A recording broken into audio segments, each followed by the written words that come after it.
We never know where life will lead us or what may hinder us along the way. But while every day can feel like one big question mark, it doesn't have to. With the right insights, strategies, and solutions from Western and Southern Financial Group, together we can look ahead to leave the unknown behind. What's Pro Football Focus doing? Last week they had Brady. This week they got Brady. We're literally doing it differently from everybody else. As a matter of fact, moving forward from this point on, I will not make reference to PFF. Do you not understand that they are that way because you're Joe Flacco? And you just like to discredit things that people deserve credit for. That you can't possibly be expected to defend that. Talk about the game, Sam. So, who cares about what people think about us? Yeah, I like football season, all the things that go with it.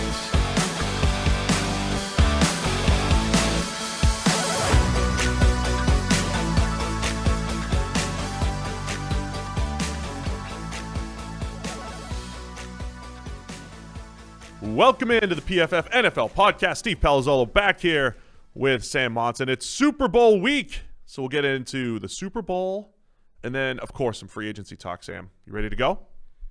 I am. Is the studio ready to go? No, not at all. Have we weather problems? Is that what the issue is? They deleted our faces and they put up curtains. Huh. Okay. I mean, it's, fair enough. You think they put up curtains because of weather? Like it's going to rain into the... Well, weather can, knock out, a window. Branch through the window. I don't know what happened. I have a story about that. Oh, of course you do. But first, don't forget, all first-time depositors at Monkey Knife Fight to put at least $20 into their account while using the promo code PFF will receive a free PFF Edge annual subscription, $40 of value for just $20, and you get the opportunity to turn that 20 into even more money playing daily fantasy and prop games at the fastest-growing fantasy sports site in the U.S. It's Monkey Knife Fight. Go to Monkey Knife Fight, deposit your $20, use the promo code PFF, and receive your free PFF Edge annual subscription. This is only valid, I think, through this weekend, Sam. So it's your last chance to go and turn that $40, $20 into far more value, especially getting that PFF Edge annual subscription. Highly recommend it. Yeah, absolutely. We had I played winter ball in Puerto Rico. Winter ball? Winter baseball. Puerto Rican League. Okay. So I played in the Puerto Rican League, and I lived in a little villa with my roommate, and whoever, bunch of guys came in to change our windows one day. To change the windows? They were changing the windows out. They took all our windows out. They left in the living room, took the windows out, left. Is this like a regular thing? Or? I don't know. We needed new windows, apparently. So for 2 hours, we had no windows, and it absolutely poured during that time. So it rained into our living room. Yeah. And my roommate and I were using curtains a lot like those, standing where the windows were. These were like floor to ceiling windows, standing, holding the curtains up, trying to stop the rain. It was just like, you ever have a Tuesday morning where it just starts raining into your living room? No.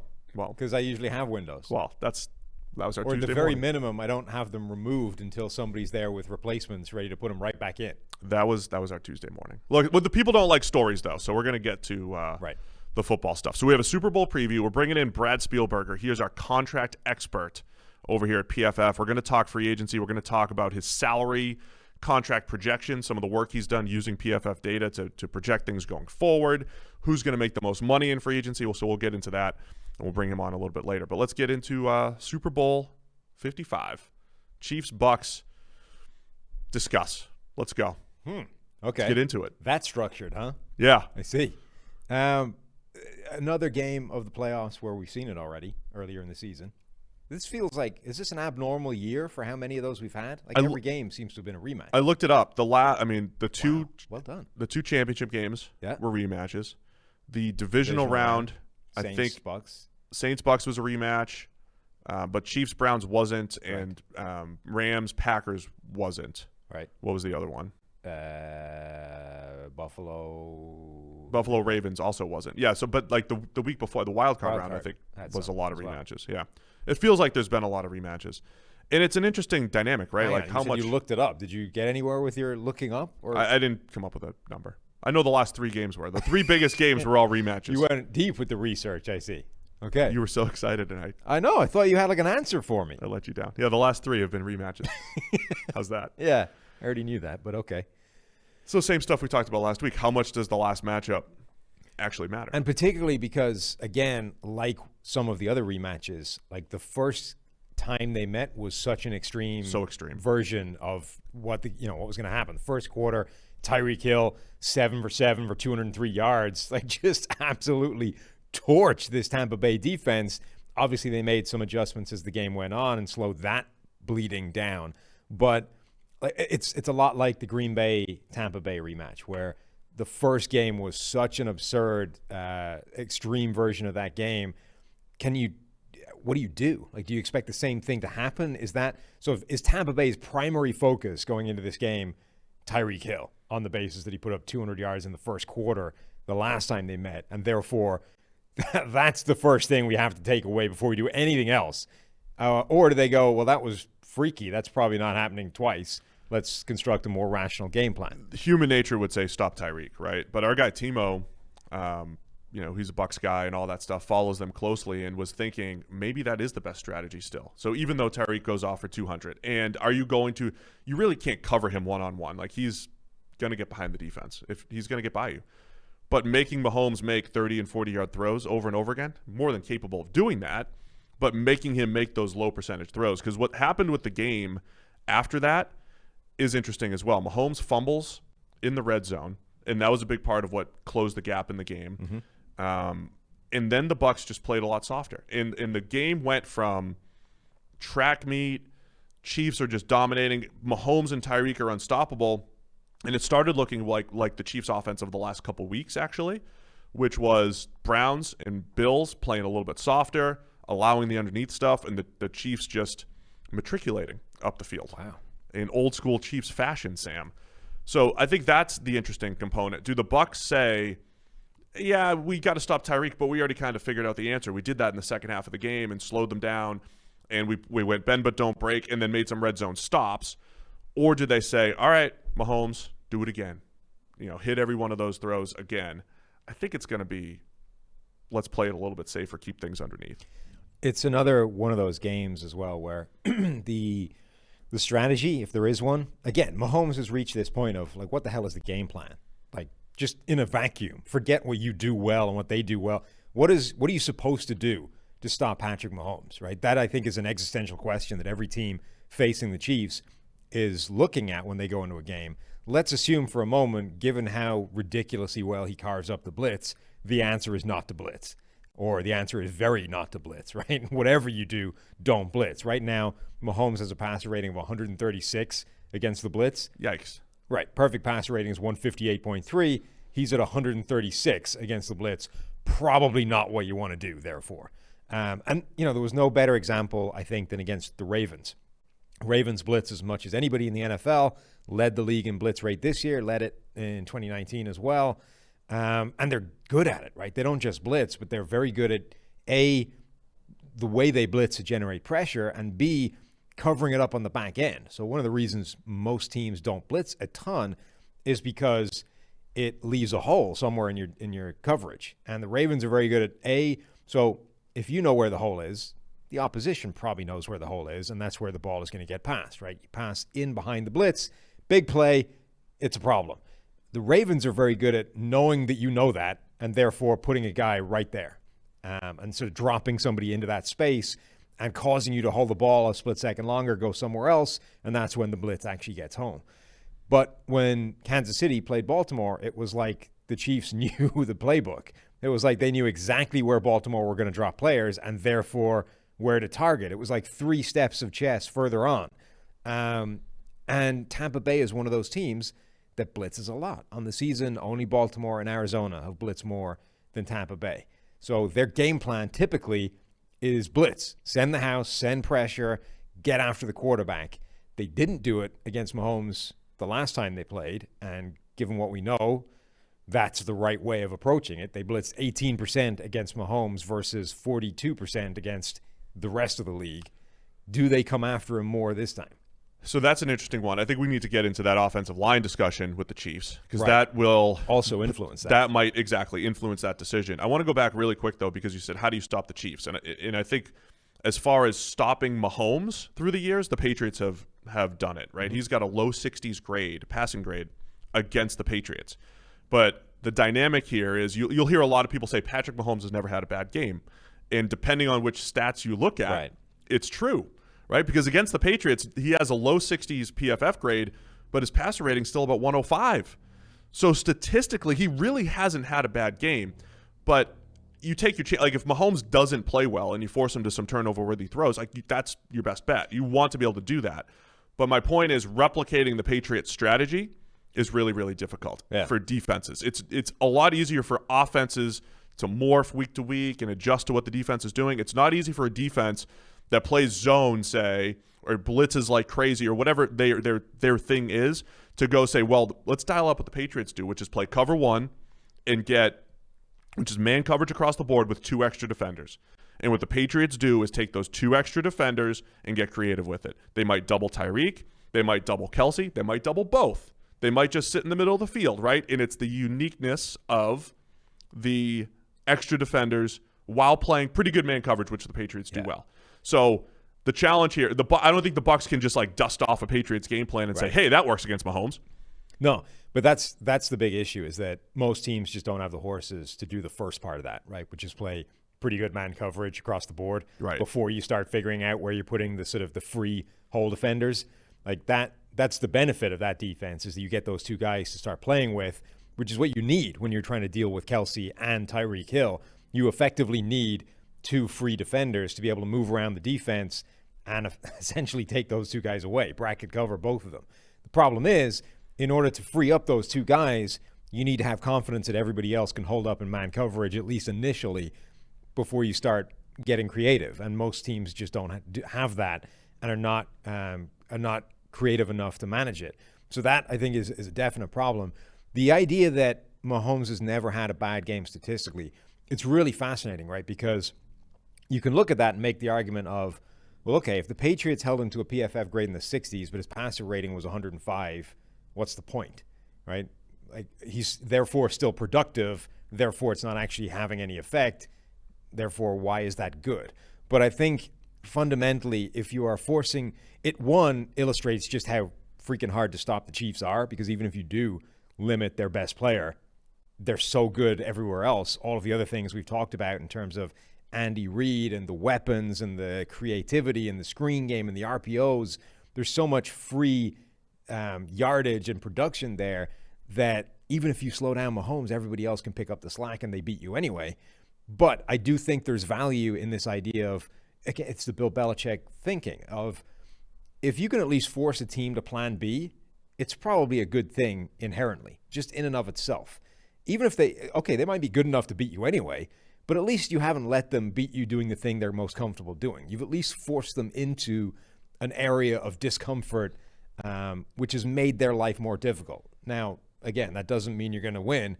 They might just be better than you, but at least you've made them earn it, which I think is something. It's not a Patriots show or a Patriots game, but the point is, to answer your question as well, though, why does it matter?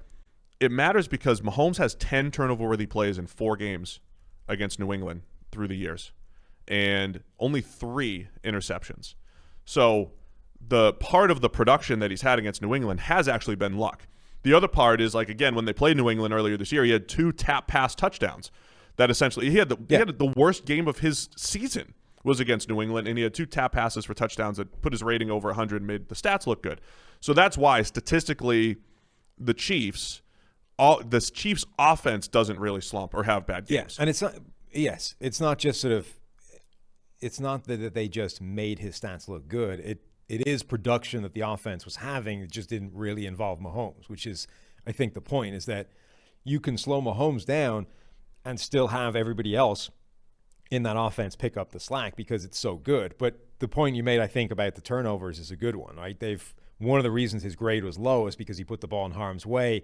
Maybe he got away with it a couple of times against the Patriots, but over long periods of time, he won't, or at least some of the luck will swing back in your direction.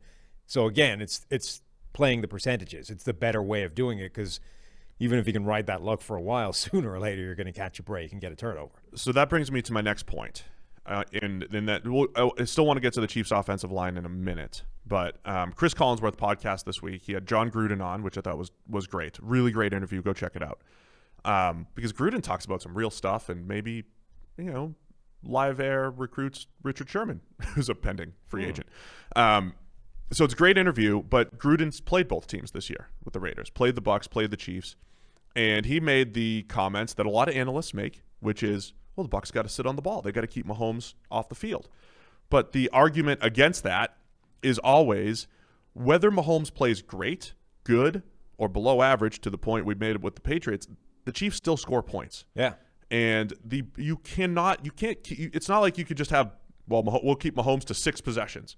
He's going to get 10 possessions or whatever, the average is. So you might salvage a possession. One, maybe, if you're lucky. So the Bucs need to score 38 points. How do we score 38 points? And if we land at 31, we might have a shot here. That needs to be the strategy for the Bucs. And my concern from their point of view is they have played the opposite over the last 2 weeks. Even though they got to 30, they got to 31, the last 2 weeks has been crazy early down running over and over and over again.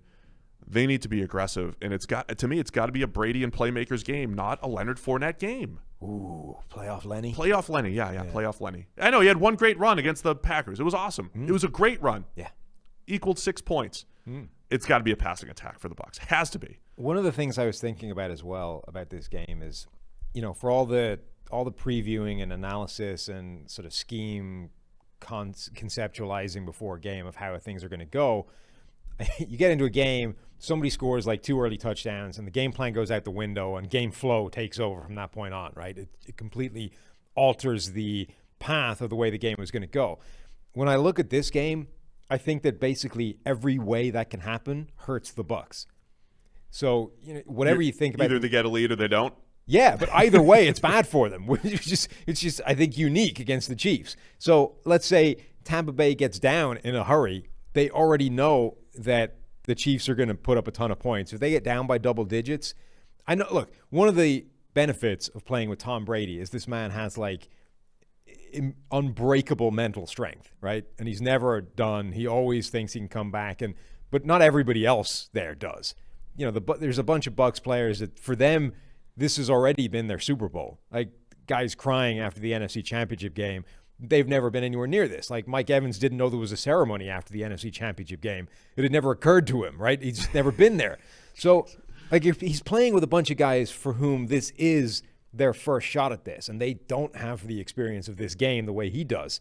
So if they get down in like a double-digit hole against the Chiefs in the Super Bowl, there's a lot of Bucs, I think, that will be looking at that and thinking, I don't know if we're coming back from this. Now, on the other hand, if the Chiefs get down by double-digit points, it's like their happiest place. It's like, oh, great, now we can like throw out the conventional normalities of offense, like run the ball every now and again. Now we can just air it out with Mahomes, throw deep to Tyreek Hill every single play. This is our happy place right now. Like if the Bucs get up to a double-digit lead, it's almost the worst place the Chiefs, or they can put the Chiefs. And if they get down by a double-digit point score, I think they're in real trouble. So that's what happened in the first game. They got down 27-10, the Bucs. They did make a comeback, right? Brought it to 27-24. But here again is where the Chiefs are just incredible on offense. And calling the Chiefs incredible on offense, that's a broad thing. But your point is they're good with the lead. They're good when they're behind.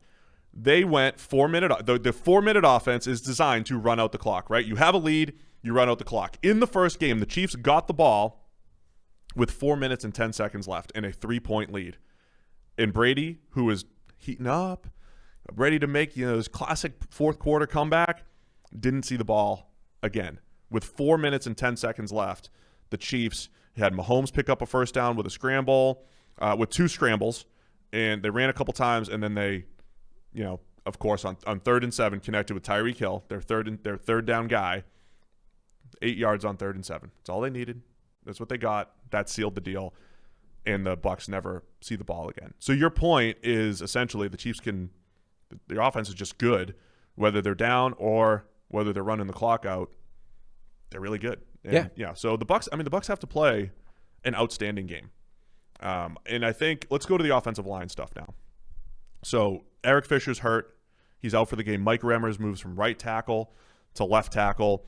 On paper, it doesn't look great. Mike Remmers, Nick Allegretti, Austin Reiter, Stefan Wisniewski, Andrew Wiley, a guard, moving out to right tackle. The tackle position is going to be the biggest question because Allegretti and Reiter and Wisniewski, they're okay on the interior. They're fine. Remmers moving from the right side to the left side, and Wiley on the right side. When you have Shaq Barrett, JPP, and the interior is an issue with Vita Vea, right? And Sue. The Bucs have a shot here. And the point I made on the Monday podcast is I think this is going to determine how the Chiefs build their team a lot going forward if the offensive line is seriously an issue. And they're going to be like, man, we've got to really protect Mahomes and have depth going forward. Yeah. So on paper, this is the biggest mismatch in Tampa Bay's favor in the game, obviously. They've got a really good defensive line, defensive front that can generate pressure.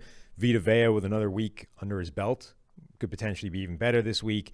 They have the potential to wreck that Kansas City offensive line.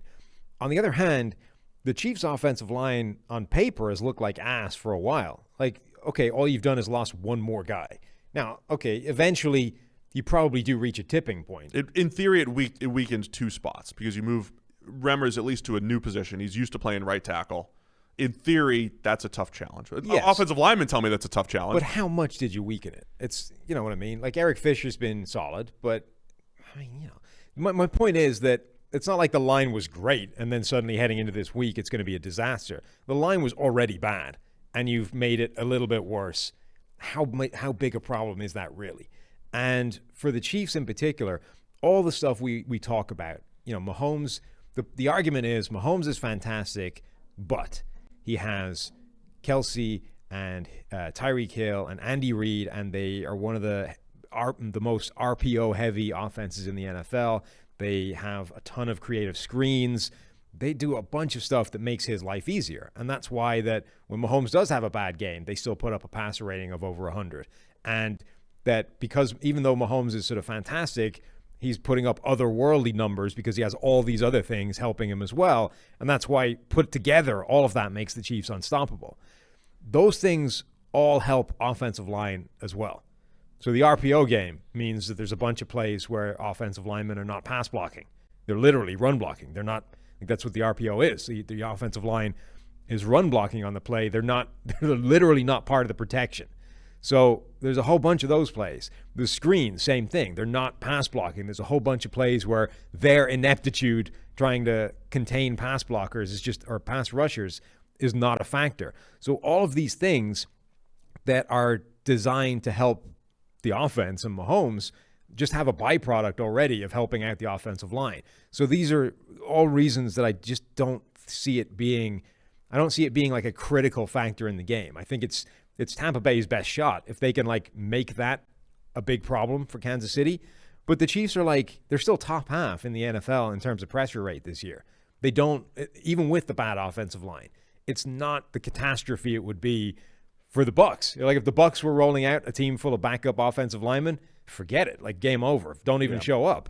For the Chiefs, it's not great, but I don't think it's the reason they're going to lose. I want to add some perspective here why it might not matter. So in the Green Bay game, you had backup offensive tackle, and the Bucs, they sacked Rodgers 5 times.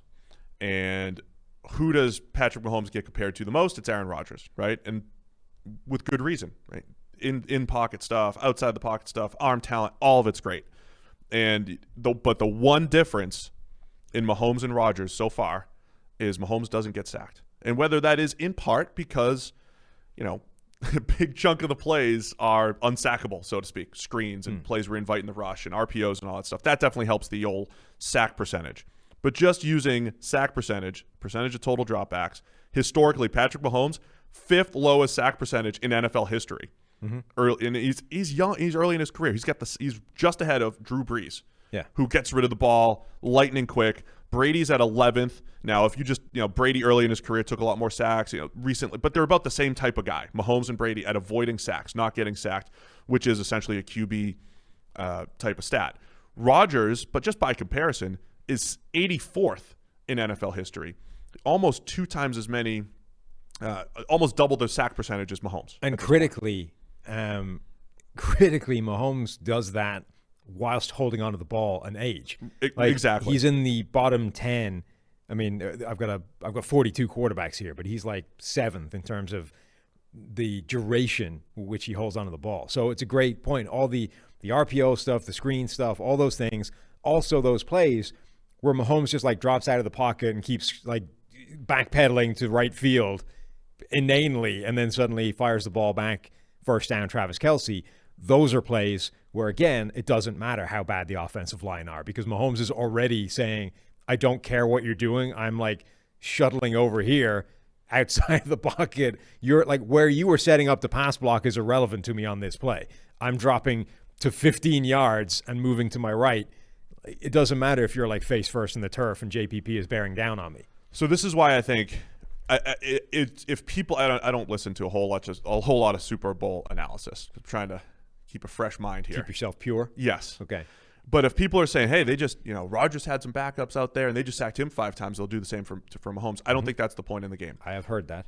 Okay. So I think the point in the game is when you have lesser offensive linemen, though, you compress the pocket. I've used this phrase a lot. You compress the pocket against Mahomes and you control the block more. And I think that's going to be the key for the Bucs. It's not so much taking Mahomes to the ground because that's risky. If you don't get there, he breaks the pocket and you're in trouble.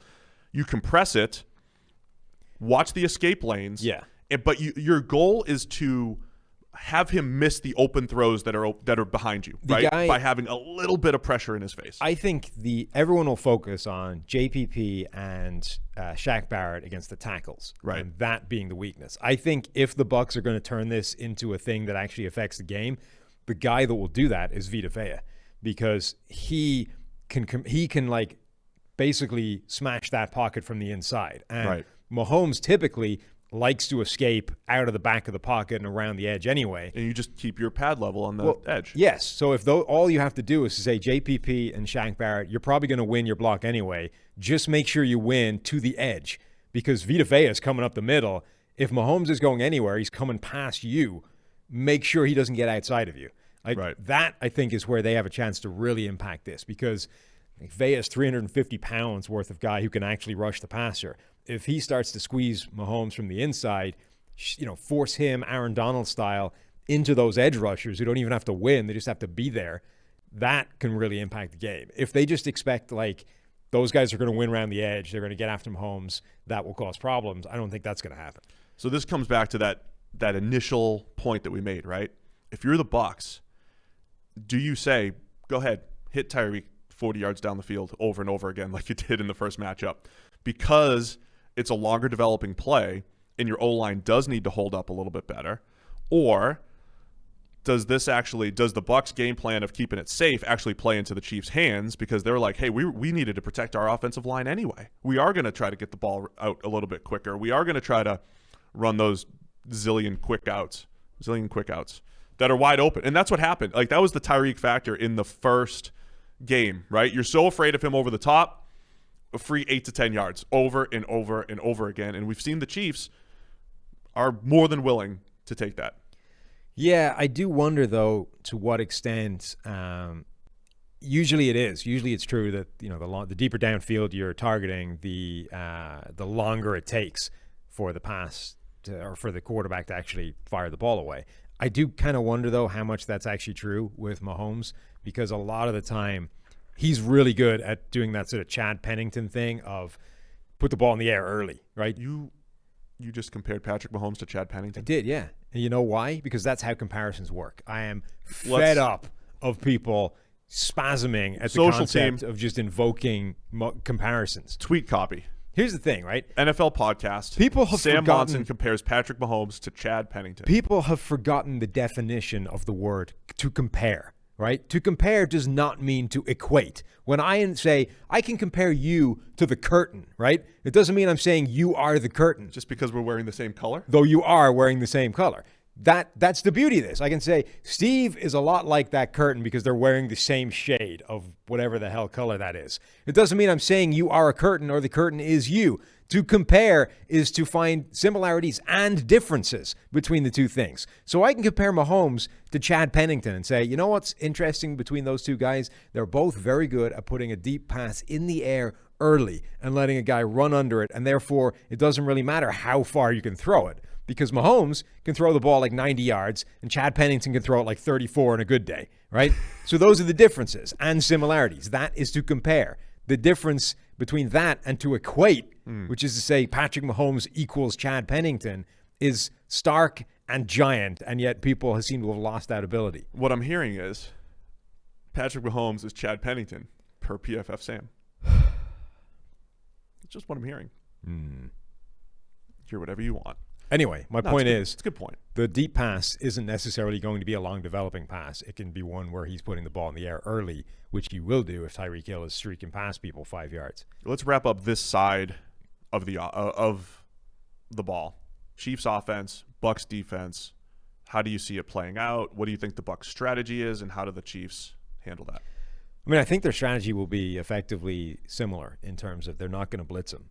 Like, they are going to go away from their typical game plan. So they're not going to be in tight, because the thing about the blitz is not just getting a free rusher.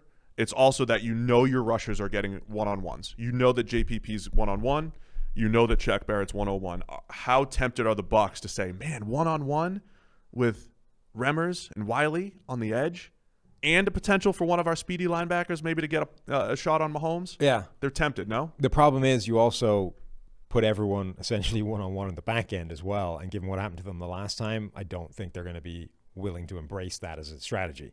I think they're going to want to – also, the teams that have done – I think the teams that have had the right strategy against Mahomes have been the ones that have backed off and dared him to win with patience and short, efficient passing.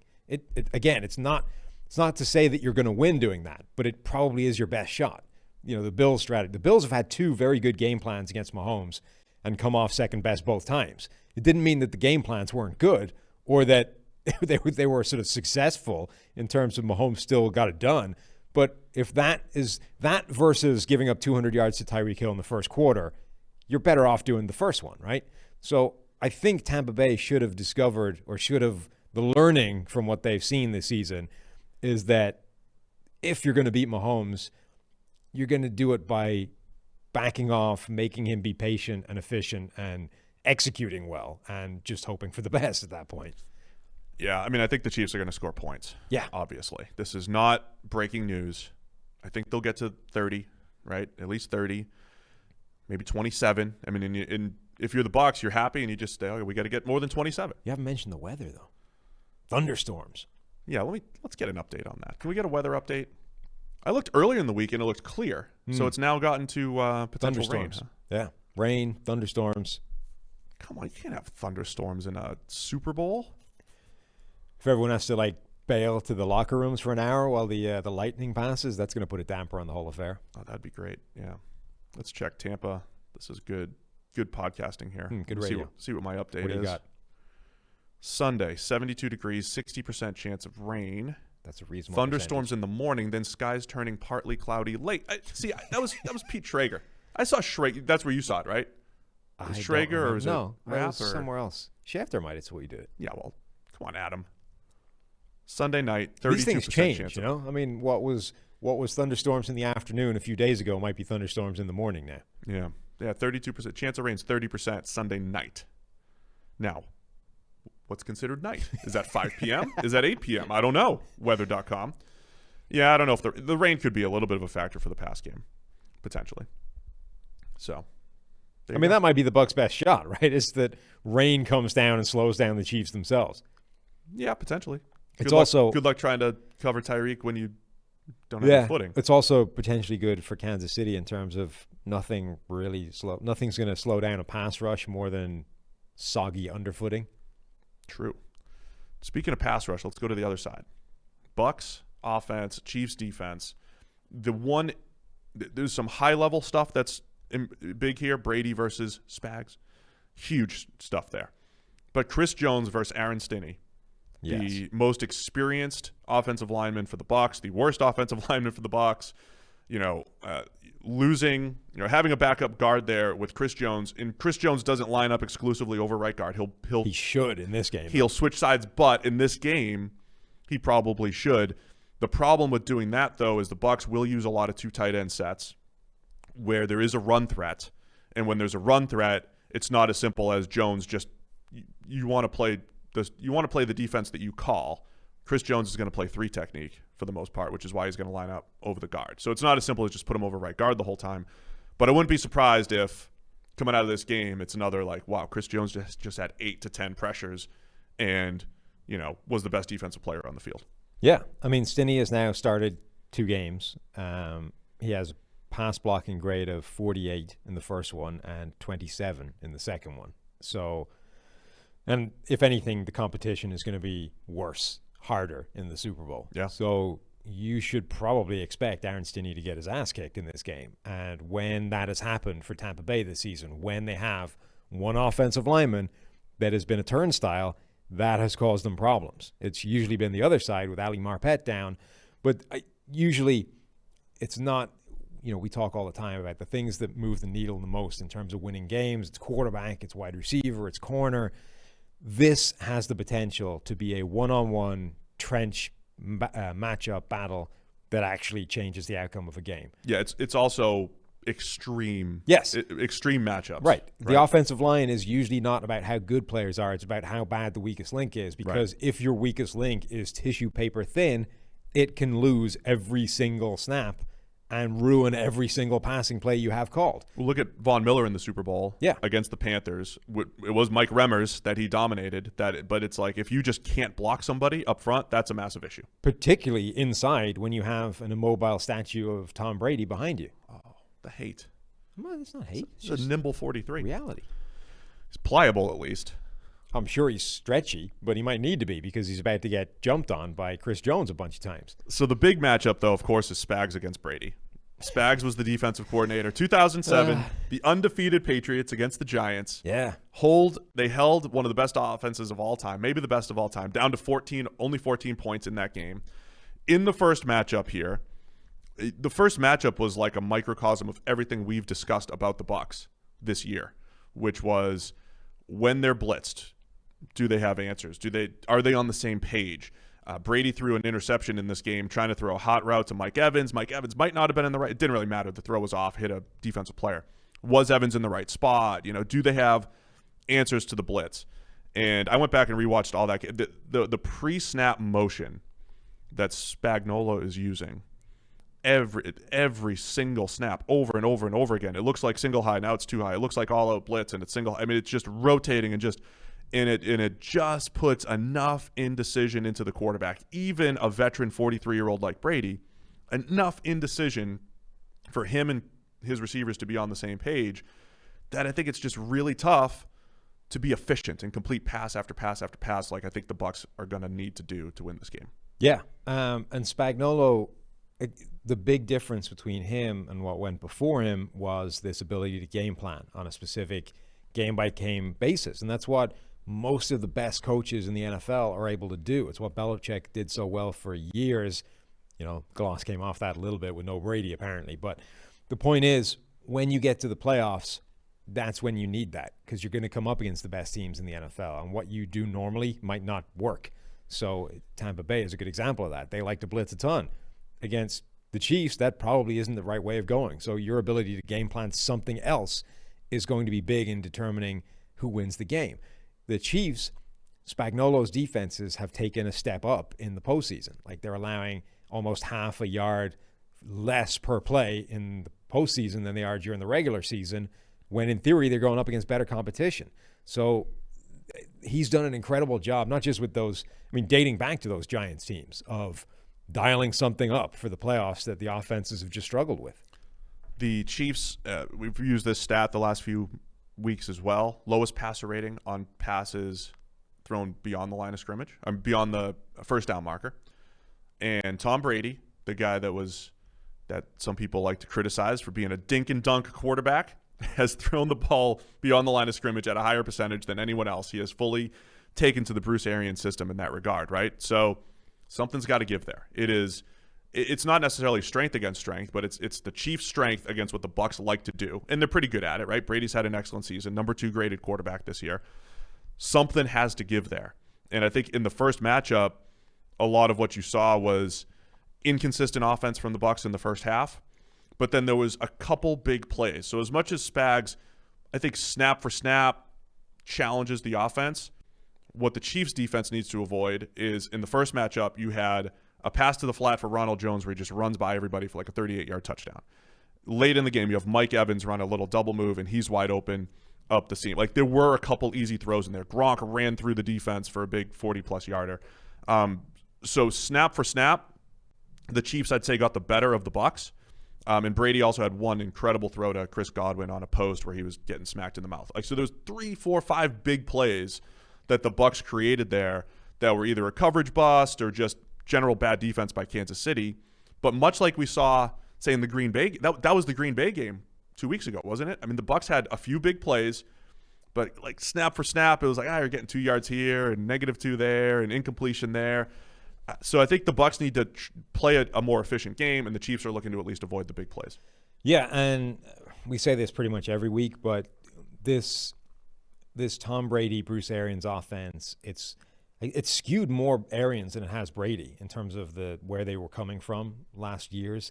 And the reason it's been so successful is that Brady has been singularly amazing at executing that in year one. Has, I think, the highest average depth of target or the second highest average depth of target in the NFL this year, whereas everybody else creates 40 turnover-worthy plays over the season when they do that. Brady's at was he 12 for the regular season? Plus however many more he's had in the postseason, which is less. People heard that on the show last time. Which is less than the number of interceptions he's had. Yeah. But the point is... Good stat. Yeah, the point is when this offense is great when the quarterback avoids mistakes. And when they don't avoid mistakes, obviously it's catastrophic because they're usually turnovers. Brady has to have a clean game. I know it's a cliche pretty much every time the quarterback needs to have a clean game, otherwise they're going to have problems. But like Brady just can't put the ball in harm's way, and if he does, they probably don't have a shot of winning this. And I know, but to our earlier point though, Mahomes doesn't need to play a clean game. No, like Mahomes didn't play a clean. Mahomes had 4 turnover-worthy plays in the Super Bowl last year and 2 actual interceptions, right? And they still scored 31 points against one of the best defenses in the NFL. Yeah. Mahomes doesn't need to play a clean game for them to score. Brady does need to play not only a clean game, but a game with 4 to 6 big-time throws down the field. But also avoid, and it would help if he got lucky as well. Like people are saying the guy was bad in the second half 2 weeks ago, because he had 3 interceptions. They weren't catastrophic. He had 1 turnover-worthy play, I think, in the game. Like he was getting a little bit unlucky in terms of what was happening to that football. So he needs to A, have a clean game in terms of not putting the ball in harm's way, and B, avoid some bad turnover luck as well. For sure. Either one of those things. The point being, the Bucs probably can't win this game if Brady turns the ball over. Chiefs defense. So let's talk playmakers now, because again, the Bucs rolling Mike Evans and Chris Godwin out there. Antonio Brown banged up. We'll see if he ends up playing. And I don't know if it's better or worse. I would say if Antonio Brown's on the field, it's definitely better for the Bucs. But again, as long as they don't forget about Scotty Miller. Yeah. I mean, Scotty Miller is worth a 40-yarder per game. The fastest player in the NFL. He thinks he's faster than Tyreek? He does. Oh man, I don't know about that. I mean, no. Yeah, he's definitely not. Yeah.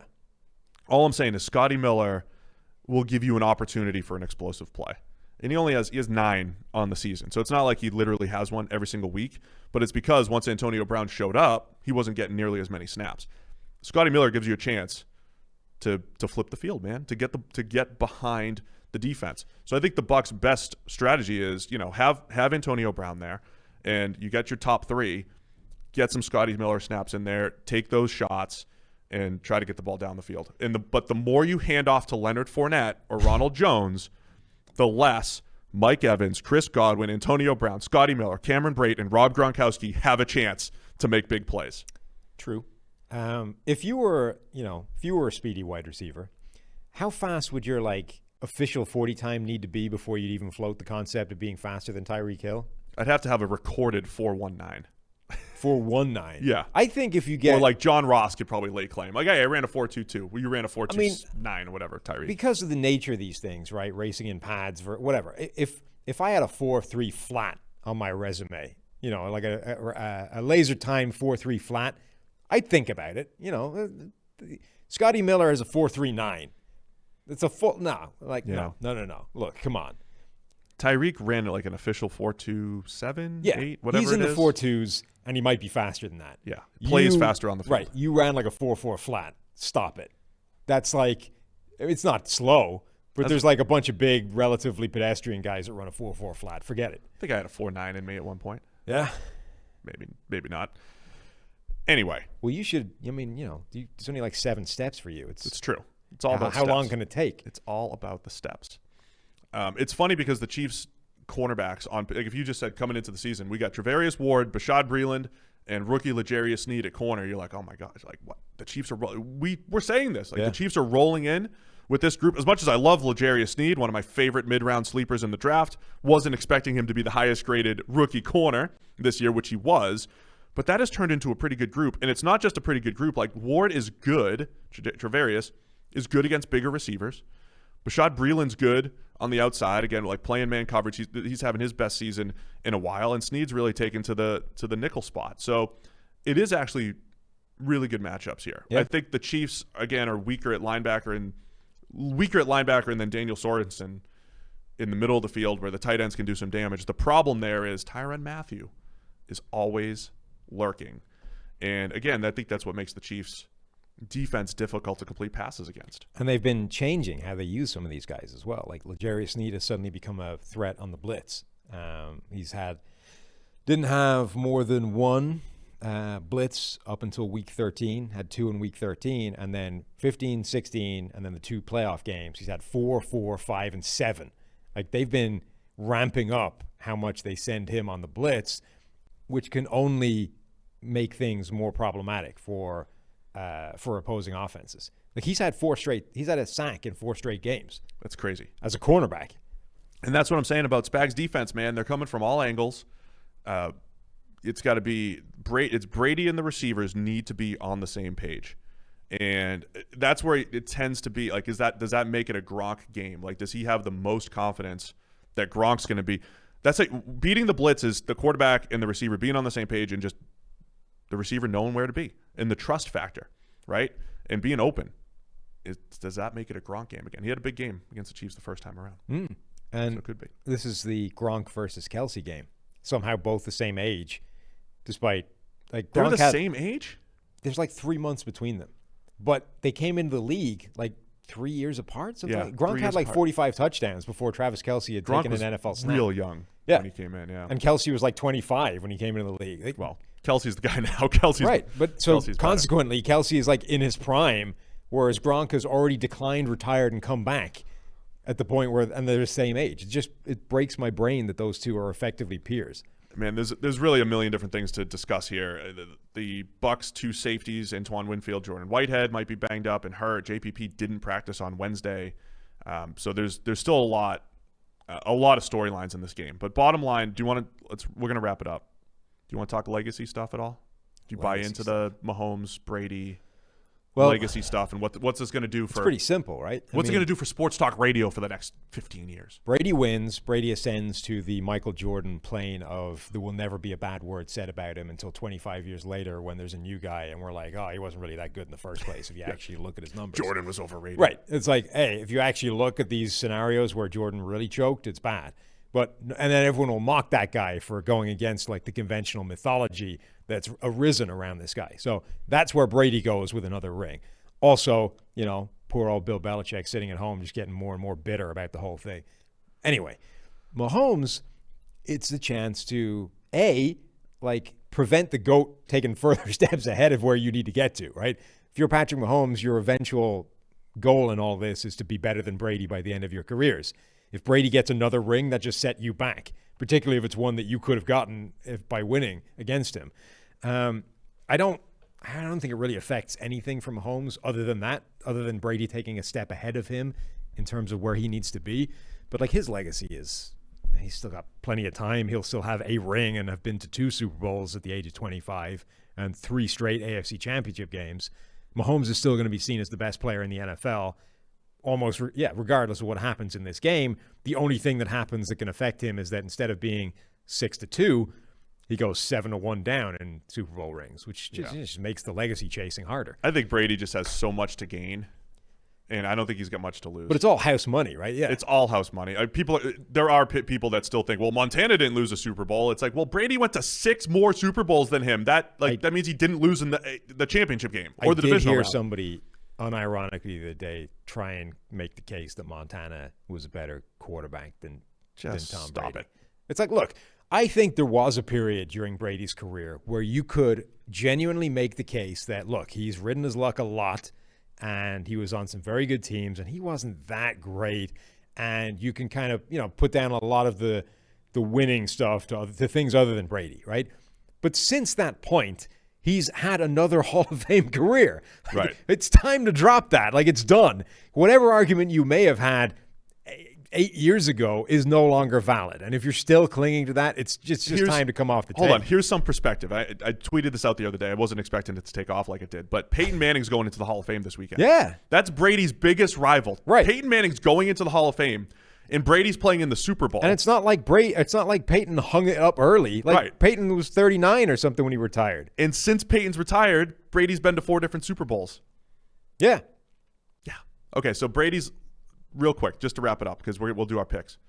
Brady's last 4 Super Bowls in the fourth quarter in overtime. 93, so a little over a game's worth of action. 538 passing yards in essentially four quarters and a drive. 538 passing yards, 4 touchdowns, 93.2 PFF grade. So let's get to prediction time, because I see everybody at PFF is afraid to pick the Bucs. I decided to go the other way. Oh, yeah? I would pick the Chiefs normally. Oh, I see. I go with the favorites. You just want to have that the Monday morning graphic that I had when Seattle knocked off the Denver. one guy that went the right way. I'm taking the Bucs 31-27, and I'm hanging my hat on more Brady fourth quarter magic, and the Bucs just have to make a couple stops defensively. I think the pass rush actually does impact the game here. So I'm taking the Bucs 31-27. Where are you going? I don't remember what my score was, but I'm picking the Chiefs. 35-27. 35-27? Yeah. Okay, that's what I'm going. Interestingly, PFF Greenline, which you can get, which leverages all of PFF's data to essentially show you where there's an edge in the betting markets, Greenline likes the Bucs more than the spread. Like, we have it closer than obviously the spread has Kansas City favorites, 3-point favorites. Greenline likes the Bucs closer, and it's really, I think it is the defense, right? It's the number 1 versus number 3 overall team in PFF Elo, number 2 versus number 5 in offense, but number 2 for the Bucs on defense versus number 14 for Kansas City. Like, they think that Greenline thinks that there's a potential needle mover in that Bucs defense. If you want access to Greenline, it's all part of PFF Elite, which, by the way, is 25% off through this game, through the Super Bowl, using the promo code SuperBowl25, SuperBowl25, 25% off any PFF subscription, whether it's Edge or Elite. The draft guide's out, 477 pages of awesome. It's being updated on Monday as well. So you get the draft guide, you can get Greenline, get all your picks as part of PFF Elite. You get the draft guide with Edge, 25% off, Super Bowl 25. All right, let us know your predictions. Hashtag let us know. Let's get into some off-season talk. You ever now. check that hashtag, or people just like endlessly tweeting us and we're not even paying attention? Yeah, I should probably keep that on the dashboard or something. Yeah. Keep tabs on it. Yeah. PFF let us know. Maybe it might need to make it more specific. Maybe. All right, let's figure out how to get we'll get Brad in here. We'll talk some free agents and contracts and all sorts of good stuff, because there's 30 other teams in the NFL for us to discuss. There are. All right, welcome into Brad Spielberger. What's your official title here at PFF? I'm just calling you cap expert here, man. How's that? Salary cap analyst in the research and development department. Okay, there we go. There you go. It sounds very official. So welcome, Brad. He's one of the newest members at PFF, and yes, he understands numbers with dollar signs better than anybody else at PFF here. So we're going to get into some of the free agency as a whole. But let's start with like your background, how you ended up here, and we'll get into your contract projections and kind of that process and everything. But what's your background? Yeah. How'd you get here? Yeah, sure. So actually, funny enough, it was just last week, but I went to Tulane Law School, which is known for their sports law program, and they have a competition every year. It's called the Tulane Pro Football Negotiation Competition, where basically you get mock negotiations. Let's say, all right, you're Amari Cooper, you're the Dallas Cowboys. You're going to come in, you're the agent, you're the team. You're going to negotiate back and forth. You're going to use some stats. You're going to use some comparable players, stuff like that. And then, at the end of it, you try to, sign a deal. So we run that competition every year. And I was fortunate enough to meet Jason Fitzgerald from overthecap.com, who is now the official provider of salary cap information and contract information for us at Pro Football Focus. And started working with him after my first year of law school. Just said, hey, I'll do anything you need, any, grunt work or whatever it is. And kind of work my way up from there. He gave me more and more responsibilities on the site. And then ultimately, him and I wrote a book together actually called The Drafting Stage, kind of creating a new draft pick value chart, because the Jimmy Johnson chart is just a list of numbers with nothing behind it. And then finally was fortunate enough to meet Eric Eager. He was one of the judges at the competition, which was kind of him to do. And, just kind of created a relationship there and from there, just worked through it and kind of presented that I thought the next step for PFF was, you already dominate the space with, video content and cutting clips for players. You already have the best stats and analytics and all that. That next step that kind of will push us over the edge is, also being a big player in the contract space. And so that's how it all began. Yeah, you and I are doing some work together on some of that behind the scenes for NFL teams. And, again, the biggest thing when it comes to signing players, it's how good are they? How valuable are they? And then how much are they worth, right? So you've come up with some salary projections or contract projections. How do we go about that entire process?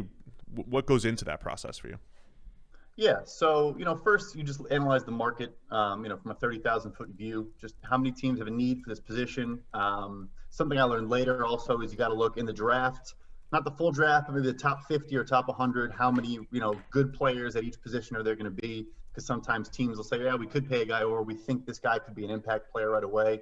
And then from there, it's stats first. So you're going to break it down from comparable players, looking at, based on position. Let's say it's an edge rusher, looking at their pressures, their win percentage, their defensive stops, stuff like that. And then when you find comparable players, generally you want to look same age, same contractual situation. So are they a free agent, or are they have 1 year left, so it's an extension, or whatever. And then you start looking at their old contracts, of course. And then lastly, you adjust, which we'll get into. You adjust for cap inflation, stuff like that. So the markets are going to grow. The position markets are generally going to grow kind of in continuity with the salary cap. Obviously this year, that'll be interesting to see how teams and agents handle that. But yeah, so it's really just finding comparables and then just kind of working off of that. Yeah, talk to me about the landscape now, because obviously the salary cap has typically gone up year after year after year after year as the NFL makes more and more money, but we're in this COVID world where, revenues are down. There's, a relative lack of fans in the stands. What's the salary cap going to do, and how much is that going to impact everything?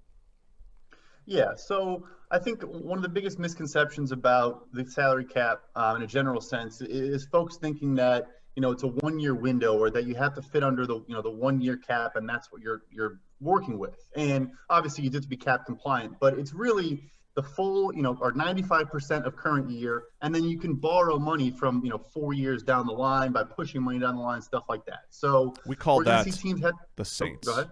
I said we call that the Saints.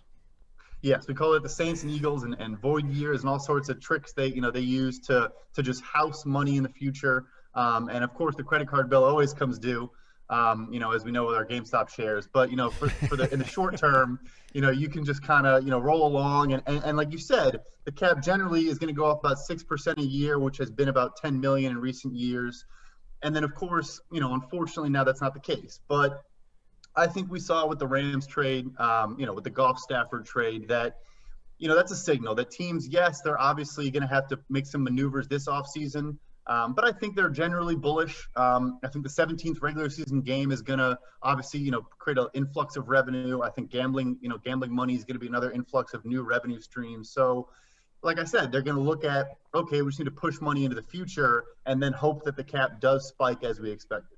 Let me ask about the Saints specifically here, though, because according to Over the Cap, they are at the moment, and I don't know how real these numbers are, but at the moment, $101 million over the cap, right, for 59 players, which looks like an absurd number. And they've been, this is their credit card being due. Or is it? Is there even a world where the Saints can bring back players, re-sign players, sign a free agent or two, be competitive next year? Or are we looking at a completely new Saints team next year, given the situation that they've been put into? So this is, obviously I've been doing this forever, but this is the worst situation that I've seen. And I venture to guess it's probably the first time a team has ever been projected to be, $100 million over the cap. This is the credit card bill becoming due. And the whole point the entire time was we have, one of the 5 best quarterbacks to ever play the game in Drew Brees.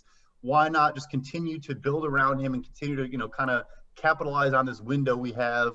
They obviously didn't make a Super Bowl or win a Super Bowl, but they were winning, 13 games a year. So they capitalized to some extent. But it's not as drastic as maybe it's presented. Like, they're not going to have to shed the whole roster and tank and go 2-14 next year just to get by. They're going to have to just continue, as they've already been doing, to push a ton of money into the future, on some older players as well. But Drew coming off the books takes $25 million right away. So already you chop that, in a quarter off of that. I think the one real effect we'll see is I'd be surprised if they can retain Marcus Williams or Trey Hendrickson. I just don't see how that happens. And then I know folks in New Orleans have said, no, they're going to be in on Stafford. We heard they didn't even call. And we saw the comments, from Sean Payton yesterday about Jameis Winston. I think it's pretty clear their plan at quarterback is going to have to be another, kind of cheaper deal for Winston, build around him or kind of, use the roster around him. They can't really compete on big contracts. That's the problem with drafting so many good players in the 2017 draft. Like Marcus Williams and Trey Hendrickson are probably the 4th and 5th best players in that draft class, with Alvin Kamara, Ryan Ramczyk, and Marshawn Lattimore. Very difficult to just keep those guys, right? After you have one of the best draft classes probably of all time. Let's talk some of the contract projection stuff that you've worked on. You've used PFF WAR a little bit in that, right? As far as trying to use that as a proxy for what a player is or how the league values him. How much does that factor in to your projections, and how close are the projections compared to what you've seen historically? Yeah, sure. Yeah. So one of the first things I did when I got here, and got access to that glorious WAR data was I really wanted to see, how predictive is our wins above replacement, WAR data as compared to the market. And so with a couple adjustments for age, for draft position, and then looking at, a little bit of injury, stuff like that. Once you adjust some very, objective adjustments that are just kind of, control the market to an extent, they're highly accurate. I want to say, basically what I use it to predict is the average per year amount, which of course is not, the end all be all, guarantees and stuff like that obviously matter more to the player, but the way the market is gauged and the way they compare each other is by average per year. So that was kind of the output variable that I wanted from the input of the WAR. We're projecting around 85%, just based on this, 85% of the projections were within 20% of that APY. So, if it's a 10 million APY in reality, we were right around there, 8 to 12 million, with just that projection and nothing else. But then, of course, I'll go back in and say, all right, well, yes, this guy's WAR is this, but he missed, 8 games in this season, so I got to tweak it there. Or another big one, it's referred to as a platform year, which is, the contract year. Obviously, if a guy, stunk 2 years before the contract, but was incredible, the 1 year before the deal, then you got to weight that and kind of take the trajectory into account. But it gives you a great baseline. So this season in particular, it's a weird free agent group. It's pretty strong at the top. I think there's a lot of very good players, and then it gets weak very quickly. How do you anticipate the money getting shared out? Who's going to get the big money deals? Are the sort of middle class of free agents going to get squeezed out? How do you think the money's going to get divvied up? So I completely agree with you, and I think it kind of works with what we discussed with the cap. So I agree, it's a little bit top heavy, and then there's some solid players, but not, a lot of guys that jump off the page, especially, those higher paid positions like edge rusher. There's not, a ton of great edges coming on the market. I think the top guys will still get their money, and I do still think that they will be pushing, the ceilings of their respective position markets, or still landing the top 5 or top 10, whatever. Even though, as I mentioned, you generally, adjust with inflation. I think they're going to ignore that for the top paid guys. I then do think that middle tier of kind of older guys, if you're around 30 and if you were, looking for maybe a 3-year deal, kind of in the middle tier, you might just sign a 1-year flyer. and try to cash in again the following offseason. So I would say we're going to see a lot of top heavy and minimums, kind of like the Rams approach to, the roster construction, I suppose. But I think every team is going to kind of follow that MO of the top guys are going to get their money. They don't care. And then we might have to pinch some of those mid-tier vets. Before I want to get into some Dak discussion in a second, but I want to ask you about the Rams too. And I think this might be a daily topic for us, Sam, is the Rams strategy, essentially. And by the way, I broke into the 2-for-1 Drafts podcast, to ask this question in the middle of the episode, just upset the entire episode. They gave a good answer, Austin and Sam. So we have an answer on another PFF podcast. But the question is the Rams strategy. And the rumors that they just don't value first-round picks. It's not even a rumor. They're not going to have one from 2017 to 2023. So what are your thoughts on that? Player versus draft value. Are they making the right move? In theory, not even drafting, in their head, mitigating risk by bringing in players that are more known commodities. Well, you teed this up perfectly. I'm actually in the process of doing an article for it right now. It'll be out on PFF.com probably next week, so keep an eye out for that, folks. Nice. And no, I reject the idea. I don't think they even necessarily believe that. I think Les Snead was maybe getting a little bit of help from some friends in the media there. Just that, again, it's not necessarily a bad idea. It's not necessarily like I see the argument that we'll take a sure thing over a potential good first-round pick, and they, of course, think they're going to be picking, 25th or later. But, I mean, you just go look anecdotally at the history of some of these deals.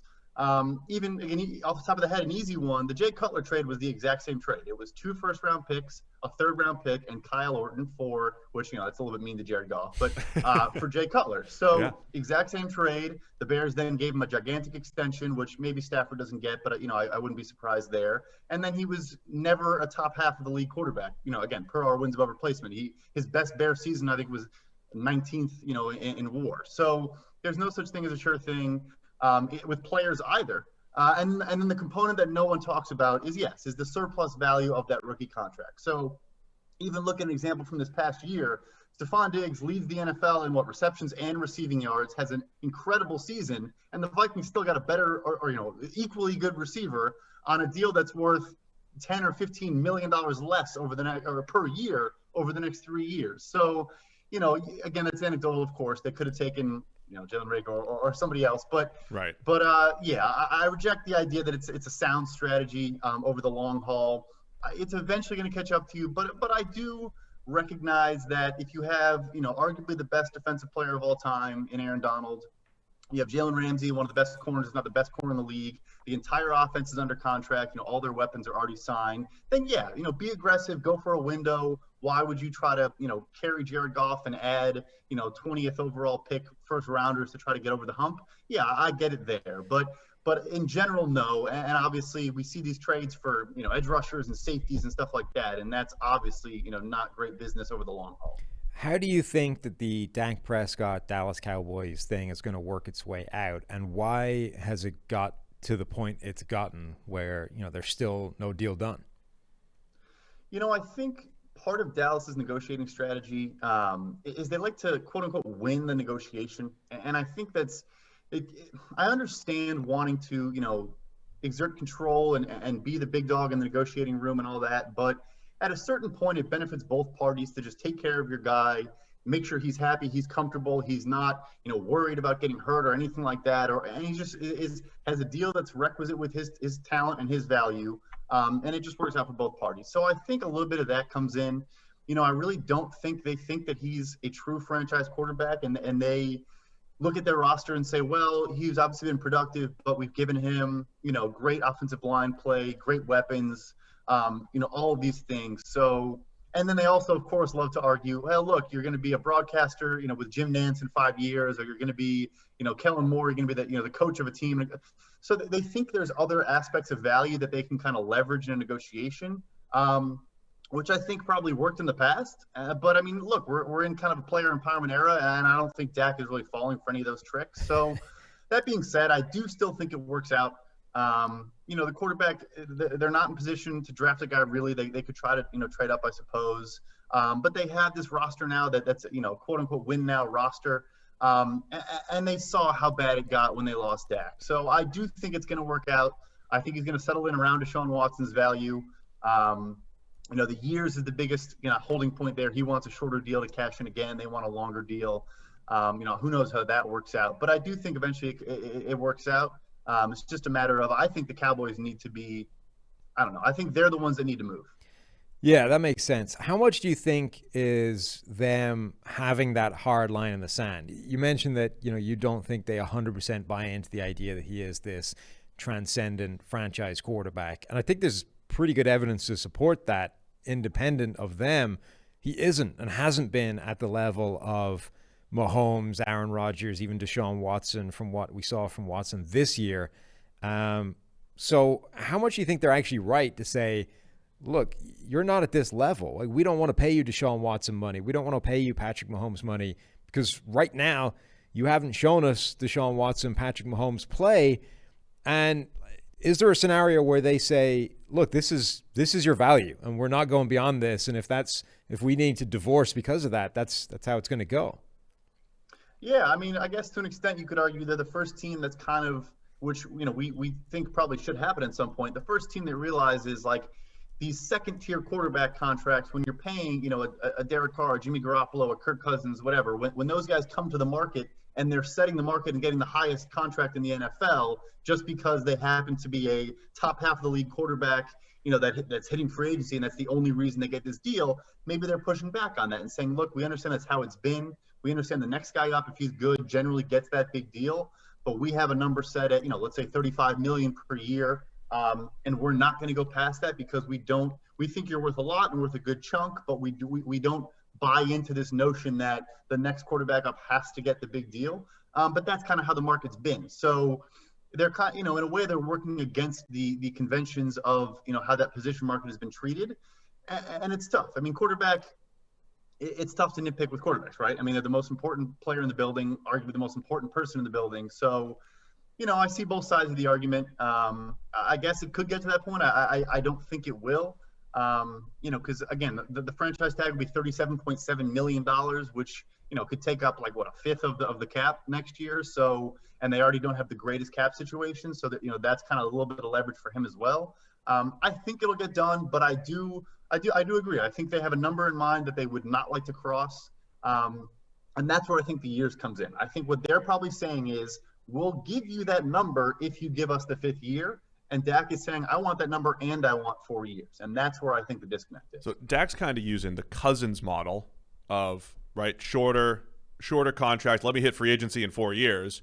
But also trying to say, let me get Watson money and Mahomes. Like, he's trying to get a lot of money for fewer years, right? So he has all the leverage and has basically from the outset of this. But it's a fascinating discussion because we just saw his classmates from 2016, Carson Wentz and Jared Goff, sign big contracts, and their teams have serious buyer's remorse. That's the silly thing about this is that I think Dallas is right that they should value him at a certain point. They shouldn't want to go beyond that number. Their problem is that the only conclusion to that is having to walk away from Dak. And that's probably something that they don't want to do. And the only thing is, I always use this point, right? 6, 7, 8 years ago in the NFL, that was scary, right? It was very scary to not have a starting caliber quarterback. Now you have teams saying, Jared Goff is a starting caliber quarterback, but I want better. So you have teams saying, I'm not ready to just settle for a starter. If I have to get Marcus Mariota or Jameis Winston, I can do that. They're available, where those guys weren't available 7 or 8 years ago, I don't think, in the NFL. I think Dak's good enough, though, to make it scary again. Like, it's different walking away from an Andy Dalton or a Jared Goff. I think Dak is good enough where it puts it back into the scary category of, you know what, technically you're probably right, you should walk away, but there's a lot of capacity to get worse. I will say, with Breeze going, Big Ben falling apart, with Rivers retiring, Dak is probably he's in that top 10 guy. Yeah. Category, right? Top 8 type of quarterback category, right? So, got to pay him. This is the last question, Brad. You said Dallas wants to win every negotiation. How do you explain Zeke? Yeah, well, I guess if you go to Cabo and threaten to hold out, then I think maybe Jerry respects it. Maybe there was an aspect to it of, this guy knows how to drive a hard bargain, and I respect his negotiation style. I don't want to do it. I don't know. It's interesting, but I respect it.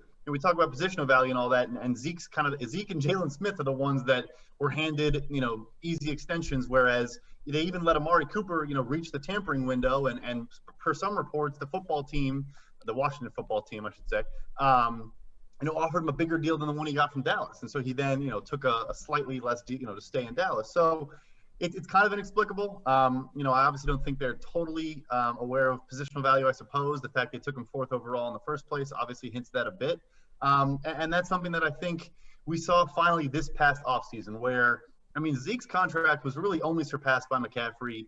Kamara's APY is $15 million a year, but that's because he has a non-guaranteed $22.4 million salary with a non-guaranteed $2 million roster bonus in 2025, which there's a close to 0% chance he actually hits. So all these guys this year on the market all signed like 12 to 13 million per year deals, with not significant guarantees.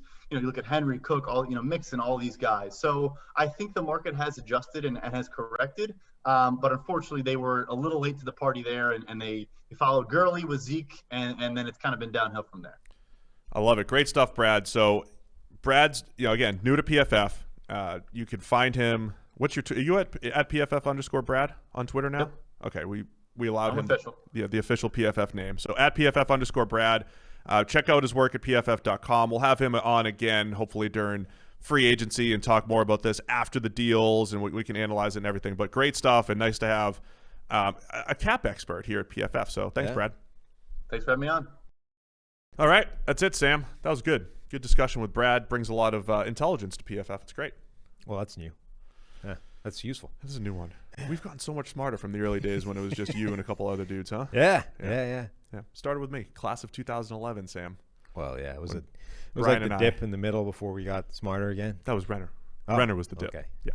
All right, guys, that'll do it. Everybody enjoy the Super Bowl. Have some fun. Hashtag let us know how you're watching the game and what you're going to eat and all that stuff. We'll check the hashtag, sure. Okay. But yeah, we'll be back Monday. We'll recap the Super Bowl, and it's all off-season mode. Sam's been grinding draft film, and we're gonna be getting into it. So appreciate everybody tuning in. Enjoy the game. See you Monday.